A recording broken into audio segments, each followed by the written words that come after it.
اپنی بیٹی کو 10 وصیتیں جو قیامت تک آنے والی عورتوں کے لیے بھی نصیحت ہے۔ نمبر 1، میری پیاری بیٹی، میری آنکھوں کی ٹھنڈک،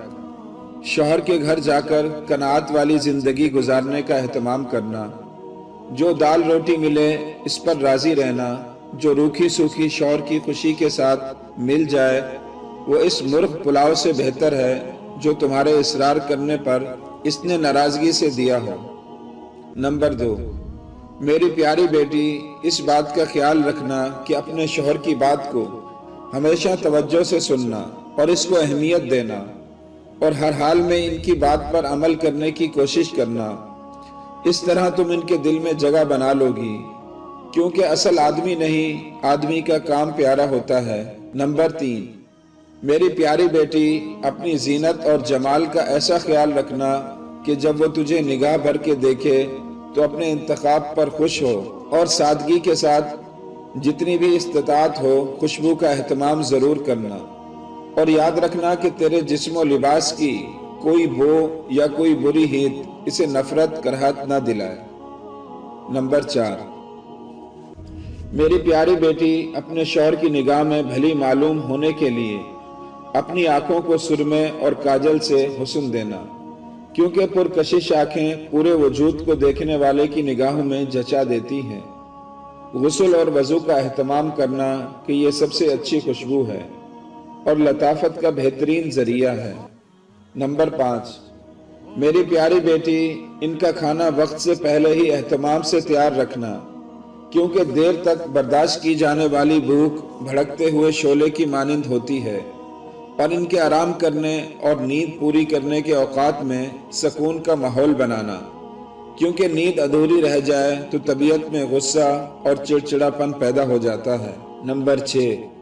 میری پیاری بیٹی، ان کے گھر اور ان کے مال کی نگرانی، یعنی ان کے بغیر اجازت کے کوئی گھر میں نہ آئے۔ ان کا مال لغویات، نمائش، فیشن میں برباد نہ کرنا، کیونکہ مال کی بہترین نگہداشت حسن انتظام سے ہوتی ہے، اور اہل عیال کی بہترین حفاظت حسن تدبر سے۔ نمبر 7، میری پیاری بیٹی، ان کی رازدار رہنا، ان کی نافرمانی نہ کرنا، کیونکہ ان جیسے باروب شخص کی نافرمانی جلتی پر تیل کا کام کرے گی، اور تم اگر اس کا راز دوسروں سے چھپا کر نہ رکھ سکی تو اس کا اعتماد تم پر سے ہٹ جائے گا، اور پھر تم بھی اس کے دو رخی پن سے محفوظ نہ رہ سکو گی۔ نمبر 8، میری پیاری بیٹی، جب وہ کسی بات پر غمگین ہو تو اپنی کسی خوشی کا اظہار ان کے سامنے نہ کرنا، یعنی ان کے غم میں برابر کی شریک رہنا۔ شوہر کی کسی خوشی کے وقت غم کے اثرات چہرے پر نہ لانا، اور نہ ہی شوہر سے ان کے کسی رویے کی شکایت کرنا۔ ان کی خوشی میں خوش رہنا، ورنہ تم ان کے قلب سے دور رہنے والی شمار ہوگی۔ نمبر 9، میری پیاری بیٹی، اگر تم ان کی نگاہوں میں قابل تکریم بننا چاہتی ہو تو اس کی عزت اور احترام کا خوب خیال رکھنا، اور اس کی مرضیات کے مطابق چلنا تو اس کو بھی ہمیشہ ہمیشہ اپنی زندگی کے ہر مرحلے میں اپنا بہترین رفیق پاؤ گی۔ نمبر 10، میری پیاری بیٹی، میری اس نصیحت کو پلو سے باندھ لو، اس پر گرہ لگا لو کہ جب تک تم ان کی خوشی اور مرضی کی خاطر کئی بار اپنا دل نہیں مارو گی اور ان کی بات اوپر رکھنے کے لیے،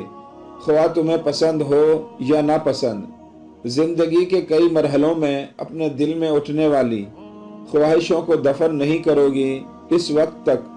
تمہاری زندگی میں بھی خوشیوں کے پھول نہیں کھلیں گے۔